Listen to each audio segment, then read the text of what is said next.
때문에 우리 앞뒤 자리에 계신 분과 함께 인사하겠습니다. 잘 오셨습니다. 축복합니다. 환영합니다. 잘 오셨습니다. 환영합니다. 축복합니다. 오늘 제가 말씀의 제목은 아버지가 정한 때라는 제목을 가지고 하나님의 말씀 함께 나누는 귀한 시간 되기를 축복합니다. 사도 바울은 갈라디아서 3장에서 우리에게 복음을 전해주고 있습니다. 갈라디아서 3장 우리 26절과 29절을 이 시간 함께 읽어보도록 하겠습니다. 너희가 다 믿음으로 말미암아 그리스도 예수 안에서 하나님의 아들이 되었으니 너희가 그리스도의 것이면 곧 아브라함의 자손이요 약속대로 유업을 이을 자니라. 아멘. 바울은 이렇게 우리에게 우리의 정체성에 대해서 명확하게 이야기하고 있습니다. 그리고 우리의 정체성은 하나님의 아들됨에 대해서 언급하면서 이것이 세상의 지위나 배경, 율법의 행위로 인해서 이루어진 것이 아니라 오직 예수 그리스도를 믿는 그 믿음으로 말미암아 우리가 하나님의 자녀가 되는 권세를 우리에게 주셨다라고 말씀하고 계십니다. 그래서 우리는 이제 약속을 따라서 모든 것, 하나님의 모든 것을 물려받는, 유업을 물려받는 상속자의 신분으로 살아가는 것, 그것이 우리에게 주어진 새로운 정체성이다라고 바울은 이야기하고 있는 것입니다. 그래서 바울은 우리의 정체성에 대해서 이야기한 후에 다시 한번 율법에 대해서 언급하고 있습니다. 그것이 오늘 본문에 나오는 1절, 2절 말씀인데요. 우리 1절과 2절 말씀을 우리 함께 읽도록 하겠습니다. 내가 또 말하노니 유업을 이을 자가 모든 것의 주인이나 어렸을 동안에는 종과 다름이 없어서 그 아버지가 정한 때까지는 후견인과 청지기 아래에 있나니. 바울은 다시 한번 그 앞서서 이야기한 것처럼 다시 한번 로마 관습을 이용하여서 우리에게 비유로 설명해 주고 있습니다. 로마법에서는 상속자라 할지라도 아직 어린 나이일 때에는 모든 권리를 누릴 수가 없었습니다. 그래서 바울은 유업을 이을 자가 모든 것의 주인이나 어렸을 동안에는 종과 다름이 없다라고 우리에게 설명해 주고 있는 것이죠. 그래서 로마에서는 14살까지 14세까지는 후견인 아래에 있게 되고요. 그 이후에도 성인으로서의 역할을 감당할 수 있는 나이가 되지만 그럼에도 재산을 스스로 관리할 수 있는 능력이 15살 이때는 없잖아요.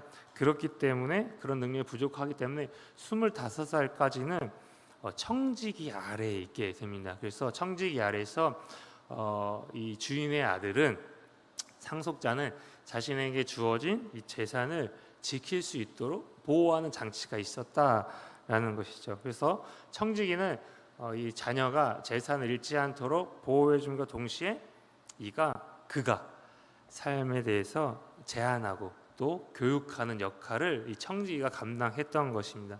그래서 바울은 이 청지기의 역할이 율법에 있다라고 율법을 비유하면서 이야기하고 있는 것이죠. 그래서 율법은 우리를 하나님의 자녀가 되게 해주지는 못하지만 우리가 영적으로 성숙하게 될 때까지 우리가 하나님을 믿음으로 하나님의 자녀가 되기까지 우리를 예수 그리스도에게로 인도하는 보호장치 역할을 하고 있다. 이것이 율법이다라고 그는 이야기하는 것이죠. 그래서 율법은 우리가 죄인임을 깨닫게 하는 장치이고 그로 인하여서 하나님이 어떤 분이신지 하나님의 거룩하심을 우리가 바라보게 하신다라는 것이죠. 그래서 결국 우리를 예수 그리스도께 인도하는 장치가 율법이다라고 이야기하고 있습니다. 그래서 갈라디아서 3장 24절에 보면 이렇게 바울은 기록하고 있습니다. 함께 읽겠습니다. 이같이 율법이 우리를 그리스도께로 인도하는 초등교사가 되어 우리로 하여금 믿음으로 말미암아 의롭다함을 얻게 하려 함이라. 그러니까 이 보호장치가 우리에게 주어졌다라는 것이죠. 근데 이 보호장치는 아까도 이야기한 것처럼 영원토록 주어지는 것이 아닙니다. 우리가 믿음을 갖게 되었을 때 또 성인이 되면 더 이상 보호장치가 필요하지 않게 되는 것이죠. 그렇지만 그렇다고 해서 이 보호장치가 가지고 있었던 내용 우리가 폐기해야 되냐? 그것 또한 아니다라는 것입니다. 그 정신과 의미는 우리가 지속적으로 유지해야 된다라는 것이죠. 보호 정치가 필요 없어진 것일 뿐이지 그 내용이 우리에게 의미가 없어진 것은 아니기 때문이다라는 것입니다. 그러니까 예를 들어서 율법에 이런 내용이 있다라고 한다면 불에 손을 넣지 마라. 너가 불에 손을 넣으면 엉덩이 한 대 맞을 거야. 라는 율법이 있다라고 했을 때 이 율법에 가지고 있는 의미가 무엇이죠? 불에 손을 넣으면 다치기 때문에 다치지 않기 위해서 보호하기 위한 장치다라는 것이죠. 그런데 성인이 된 이후에는 이제 이런 율법의 장치가 필요 없어지게 됐나라는 것입니다. 왜냐하면 불에 손을 넣으면 다친다라는 것은 성인이라면 누구나 알고 있는 사실이기 때문이에요. 그러니까 믿음을 갖고 있을 때 죄야 멀리해야 되는 것은 너무나도 잘 알게 된다, 깨닫게 된다라는 것입니다. 그렇게 율법에서 이야기하는 죄에 대해서 더 이상 죄의 굴레에, 율법의 굴레에 머물러 있는 것이 아니라 믿음을 갖고 있는 자는 이 믿음의 수준이 그리스도에 머물러 있기 때문에 더 이상 율법의 수준에서 머물러 있을 필요가 없다라는 것을 의미하게 된다라는 것이죠. 그렇게 우리는 믿음을 갖게 되었지만 아직까지 율법이 가지고 있는 그 의미와 그 의미를 우리는 막 가슴속에 새기며 또 살아가야 된다라는 것입니다. 그래서 믿음은 율법의 내용을 무시하는 것이 아니라 율법의 내용과 그 의미를 스스로 지키게 되는 것이다라고 이제 바울은 갈라디아 3장에서 쭉 이야기했던 것이죠.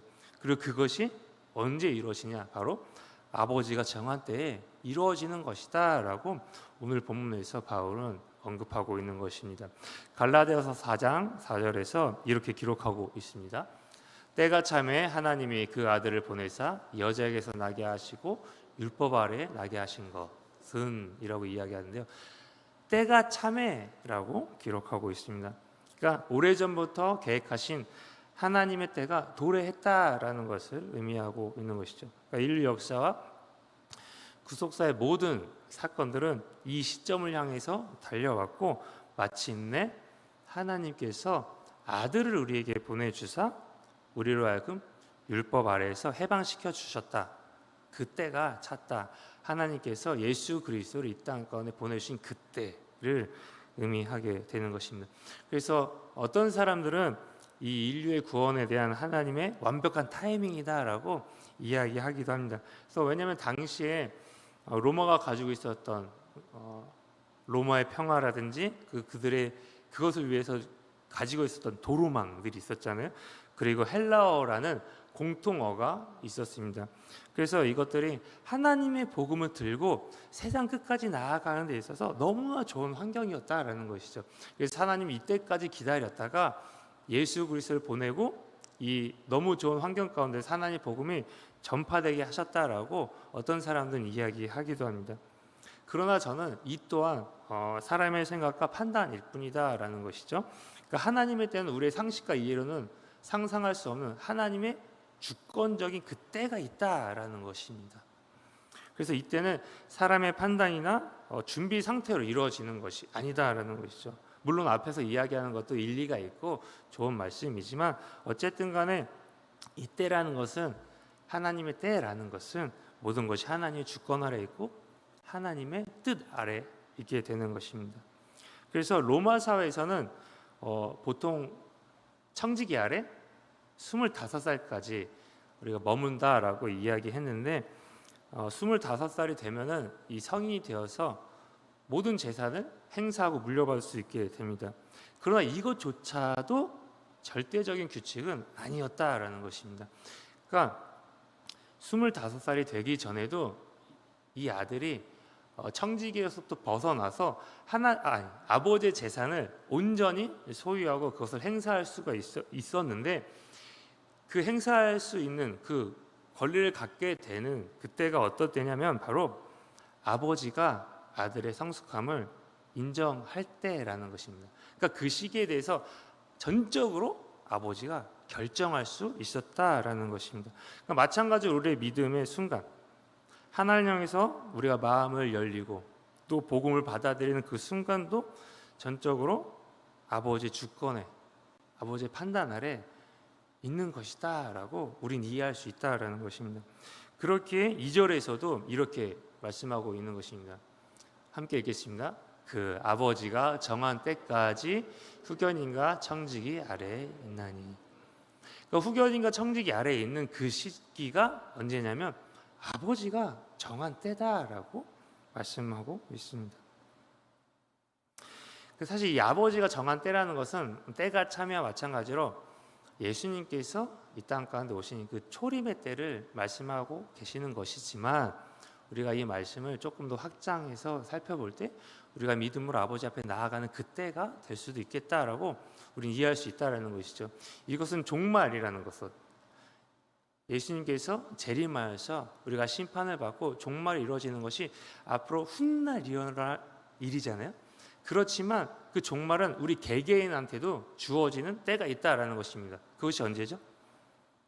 우리의 이 땅에서의 삶이 다하는 그때가 곧 우리 한 사람 한 사람에게 주어지는 종말의 때라는 것입니다.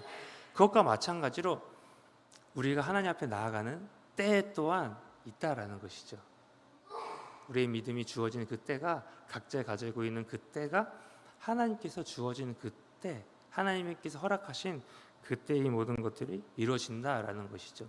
그렇게 저는 성령의 은사 중에 믿음이 있는 이유가 여기 있다라는 것이죠. 믿음 또한 우리에게서 나타나는 것이 아니라 아버지께서 우리에게 주어지는 가장 귀한 선물 중에 하나다라는 것입니다. 그래서 저는 존 웨슬리가 이 선의 은총에 대해서 이야기할 때 이러한 점을 설명해 준다라고 저는 이해할 수 있습니다. 죄로 인해서 하나님께 전혀 반응할 수 없었던 우리가 하나님 먼저 우리에게 선의 은총을 주셔서 우리가 믿음으로 아버지께 반응할 수 있게 되었다라고 고백하는 것이죠. 우리가 아버지께 믿음으로 반응하며 아버지 앞에 나아갈 수 있는 능력을 우리에게 주셨다. 그것이 곧 선행 은총, 우리가 믿음으로 아버지 앞에 나아가기 전에 주어진 은혜다라는 것이죠. 그러니까 우리가 믿음으로 결단하고 나아가는 그 순간조차도 하나님의 은혜가 먼저 임했기 때문에 가능한 것이다라는 것입니다. 결국 믿음은 우리의 의지와 결심만으로 우리가 생긴 것이 아니라 하나님이 정하신 그때에 하나님 은혜가 우리 안에서 일으킨 기적이다라고 표현할 수 있는 것이죠. 너무나 귀한 하나님의 은혜에 값진 선물이다라는 것입니다. 그래서 이제는 바울은 이어서 더 이상 우리는 율법의 청지기 아래 있지 않다라고 이야기합니다. 때가 찼기 때문에 임하신 예수 그리스도 통하여서 우리는 하나님의 온전한 아들의 신분을 회복하게 되었고, 그리고 하나님께서는 그 아들 되심을 증명하는 성령을 우리 마음 가운데 부어주셨다라고 이어서 고백하고 있는 것입니다. 우리 6절 말씀 함께 보겠습니다. 함께 읽겠습니다. 너희가 아들임으로 하나님이 그 아들의 영을 우리 마음 가운데 보내사 아빠 아버지라 부르게 하셨느니라. 그러니까 로마 시대에는 이 상속자는 이제 서류와 법적 절차로 인하여서 자신의 신분을 증명하였지만, 이제 우리는 이 서류가 아니라 우리에게 부어진 성령의 역사로 말미암아 성령의 역사를 통하여서 하나님과의 친밀한 관계, 우리가 하나님을 아빠 아버지라고 부를 수 있는 그 아들됨을 확증하신다라고 말씀하고 있는 것입니다. 아빠라는 단어 사실 너무나 좋은 단어죠. 우리는 어렸을 때부터 너무나 익숙하게 우리의 사랑하는 아빠를 위해서 아빠에게 달려갈 때 언제든지 불렀던 단어 아빠입니다. 이 아람어도 동일하게 이 아빠를 사용합니다. 아버지와의 친밀함을 표현하는 단어 아빠. 우리나라 아빠와 똑같죠. 그래서 어린아이가 아버지를 부르는 가장 친밀한 호칭이 무엇이냐? 아빠라는 것입니다. 그러니까 이제는 우리가 법적 절차에 따라서 아버지라는 호칭으로 나아가는 것이 아니라 정말 너무나 깊은 사랑과 너무나 깊은 신뢰로 이어진 아빠 아버지라 부를 수 있는 그런 존재가 되었다라는 것이 바울이 우리에게 주는 메시지다라는 것입니다.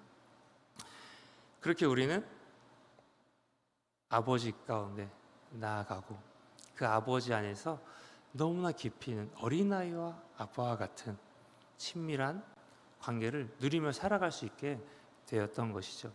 그리고 바울은 그런 삶을 우리로 하여금 살아야 된다라고 권면하고 있다라는 것입니다. 그렇게 오늘은 우리는 아들 되었기 때문에 아들됨을 가지고 이제 더 이상 후견인과 청지기 아래에 있는 것이 아니라 날마다 하나님 앞에 나아가서 그 친밀함을 누리는 삶을 우리가 이뤄내고 살아나가야 된다라는 것입니다. 이제는 그분과의 친밀한 관계 속에서 우리는 자유를 누리고 특권을 누릴 수 있게 되었다라는 것이고 우리는 누려야 한다라는 것입니다. 그리고 우리는 그렇게 살아가야 되는 것입니다. 우리에게 먼저 주어진 그 은혜를 우리는 깨닫게 되기를 소망합니다. 그래서 오늘도 우리에게 먼저 주어주신 그 하나님의 값없는 그 은혜를 깨달아가 우리가 아빠라고 부를 수 있는 그 친밀한 가운데 자유를 누리며 모든 권리를 누리며 살아가는 오늘의 한날이 되기를 예수 그리스도의 이름으로 축복합니다. 우리 시간 함께 기도하실 때 말씀 붙들고 하나님의 은혜로 하나님 때에 주신 이 믿음 붙들고 살아가는 자 되게 해달라고, 또한 성령으로 말미암아 주님과 친밀한 교제로 살아가는 오늘이 되게 해달라고, 또 가정과 교회의 부흥을 위하여서, 또 담임 목사님의 안식월의 시간을 위해서 다음 세대가 주님의 복음 위에 굳건하게 해달라고, 또 아직 남은 그 청년의 수련회를 위하여서 두총동 시대가 활짝 열리도록 포레나 아파트 1만 2천 세대가 그 영혼들이 하나님께로 돌아오게 해달라고, 그리고 우리가 가지고 있는 각자의 기도 제목을 가지고 우리 주의 이름을 3번 부르며 함께 기도하시겠습니다. 주여, 주여.